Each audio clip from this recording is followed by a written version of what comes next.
Topping today's news, the government and public service union signs off on an industrial agreement. The government to face another roadblock in its bid to demolish shanty towns.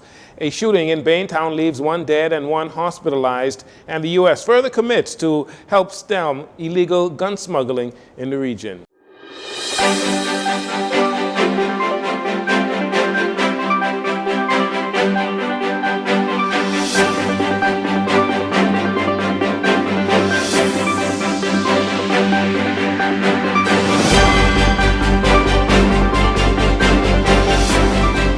Good evening, Bahamas. I'm Jcn News. This is your JCN Evening News.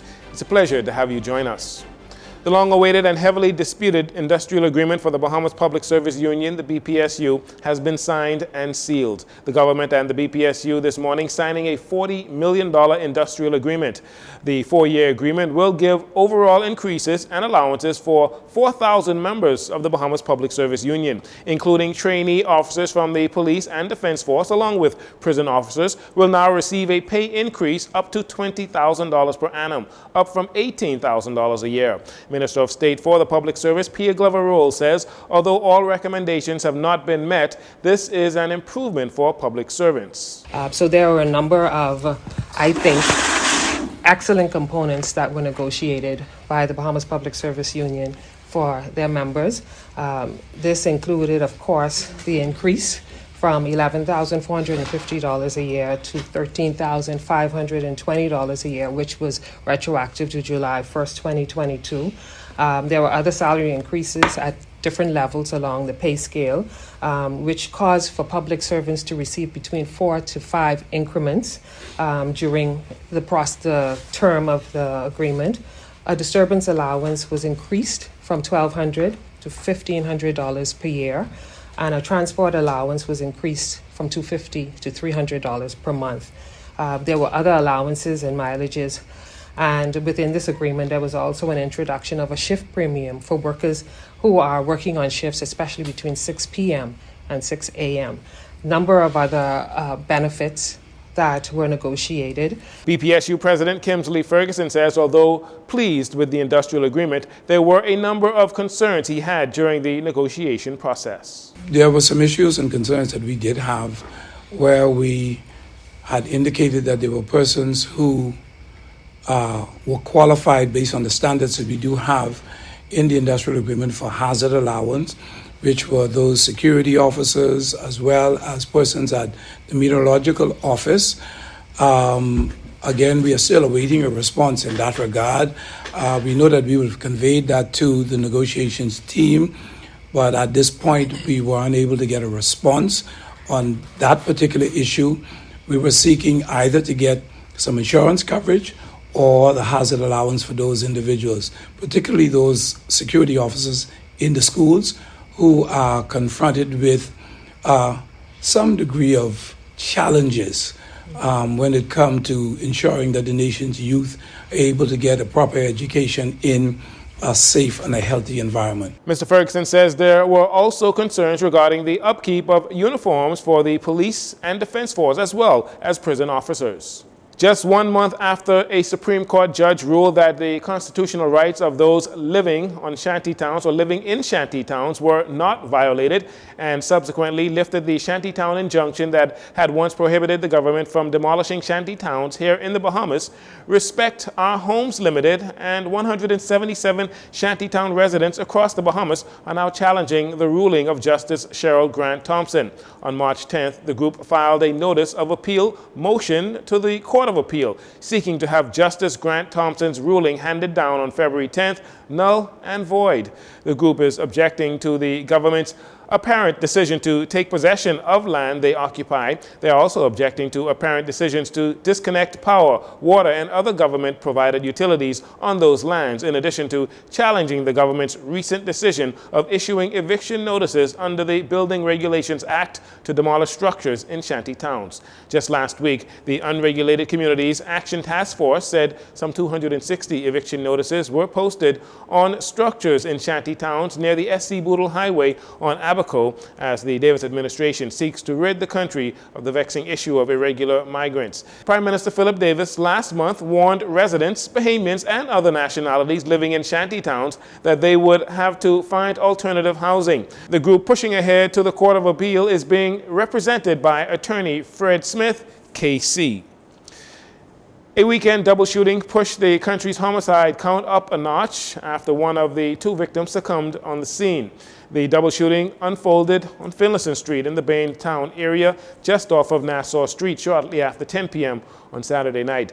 Police Press Liaison Officer Chief Superintendent Chrislyn Skippings reporting that police were alerted via its ShotSpotter technology of multiple gunshots being discharged in the area of Finlayson Street. Responding officers on arrival to the area found two males, a 28-year-old and a 19-year-old, lying on the front of a residence suffering from gunshot injuries. Police say the victims were sitting on the wall of a residence when two males emerged from a southern direction and opened fire on them, resulting in the victims being shot several times about the body. The suspects then fled the scene in an unknown direction. Emergency medical technicians were called, however, confirmed that the 28-year-old male, who was known to police and out on bail, had no vital signs of life.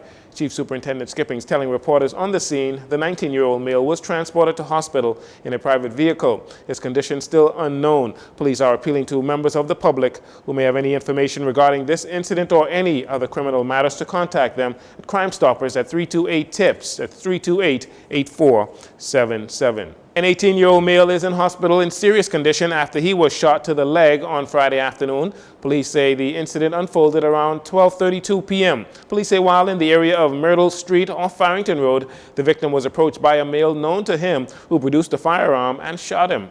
The suspect then fled in an unknown direction. As a result, the victim was transported to the Princess Margaret Hospital via a private vehicle. Hours later, police were called to another shooting, which leaves a 29-year-old male of Hospital Lane in hospital as a result. According to police reports, shortly after 10 p.m., the victim was approached by occupants of a black Honda Note while near a business establishment on Hospital Lane. The males produced firearms, shot the victim about the body, and fled the scene in the vehicle in an unknown direction.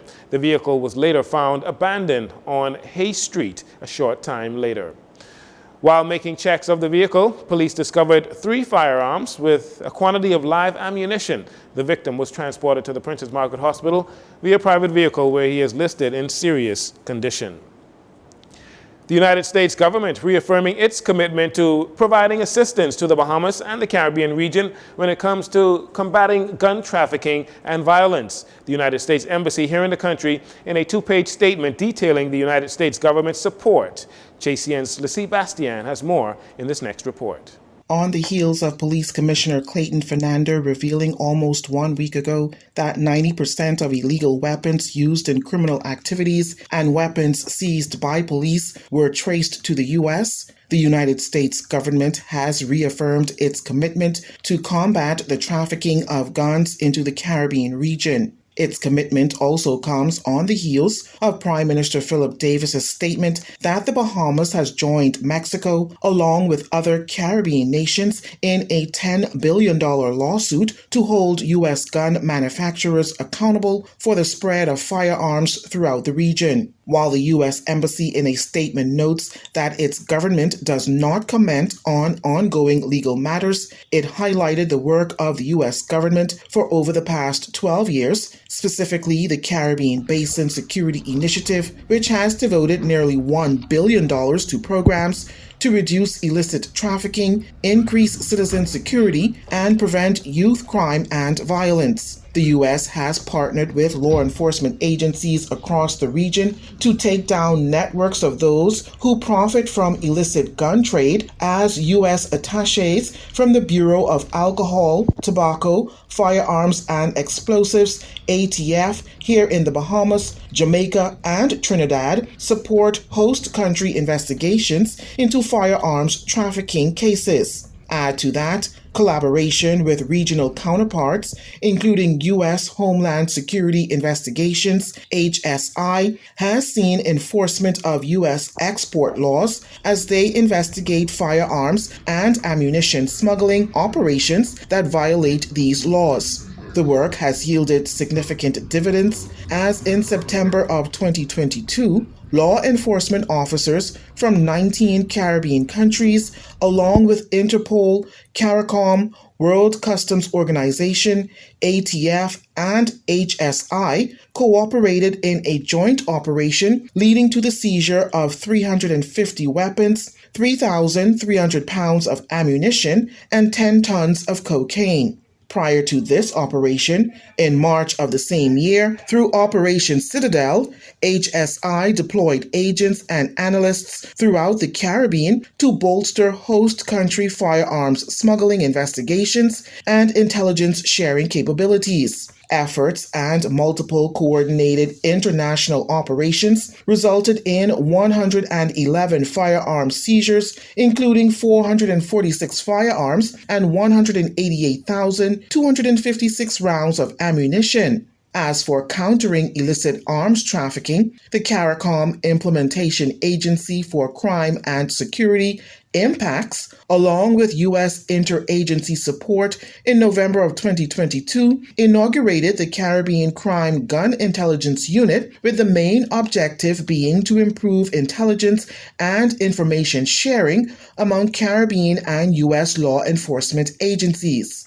Over the past 2 weeks, according to embassy officials, HSI and Customs and Border Protection Pre-Clearance Nassau provided training to the Royal Bahamas Police Force's Anti-Gang and Firearms Unit at the Lynden Pindling International Airport. 2 separate 16-hour training blocks provided 12 participants with classroom instruction and practical experience to operate a new inspection device that is expected to help detect contraband concealed in parcels being shipped to the Bahamas and keep those guns off the streets. The U.S. government contends that its actions demonstrate its commitment to helping the Bahamas and the Caribbean effectively address firearms trafficking. For Jcn News, I'm Lissy Bastian. Thanks for that report, Lissy. And finally, in this segment, a team from Urban Renewal is on Bimini assessing damages caused by an early morning fire in the settlement of Porgy Bay on Sunday. Residents on the island say around 5 a.m. a blaze tore through at least 4 homes, completely destroying them, while 3 other homes received smoke and water damages. One resident, Hugh Smith, while grateful for the community coming together, as well as grateful for ultimately no loss of life, pleaded for a working fire truck on Bimini for the residents there. So automatically I went into action, grabbed 2 water hoses and set them up and start to try to maintain the fire, but it got a little heavy. But all of a sudden I see the whole of Bimini. I never seen nothing like this in my life. You know, I just moved from Grand Bahama. Here, been here a year and a half, and let me tell you something. Bimini people is together. But I would like to say, listen here, we really need a fire engine truck in Bimini like yesterday. But we, you know, a lot of us take a big risk getting burned in the fire and the smoke, right? It was the big apartment on the next side. It was sometime around 7:30 a.m. when officers attached to the Bimini police station responded to reports of a structural fire and met a 2-story stone home along with a wooden structure and a single-story stone structure fully engulfed in flames. Prime Minister Philip Davis, West End and Bimini Member of Parliament Obi Wilshcombe, and Health and Wellness Minister Dr. Michael Darwell all flew to Bimini on Sunday afternoon to assess the situation and to assure residents that the government is there to offer whatever support they could.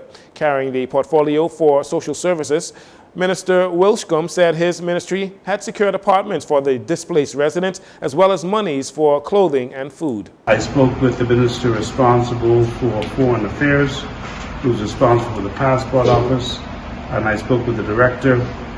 They're sending in a mobile unit to deal with passports because Biminites travel, and I know immediately you want to travel. I know if you didn't go shop, I know you're going to bet you go to the United States of America. I know that. Larry and them, I know you're going. So we wanted to make sure we have a mobile unit in here by Wednesday, Thursday to assist you in getting your passports and travel documents. Prime Minister Davis also addressing the residents on Bimini. We thank God that there's been no loss of lives. There's been no loss of lives, and that we ought to be thankful and grateful for. I am here to commiserate with you in your loss. I'm here to help burden the grief, help carry that burden of grief that you bear today.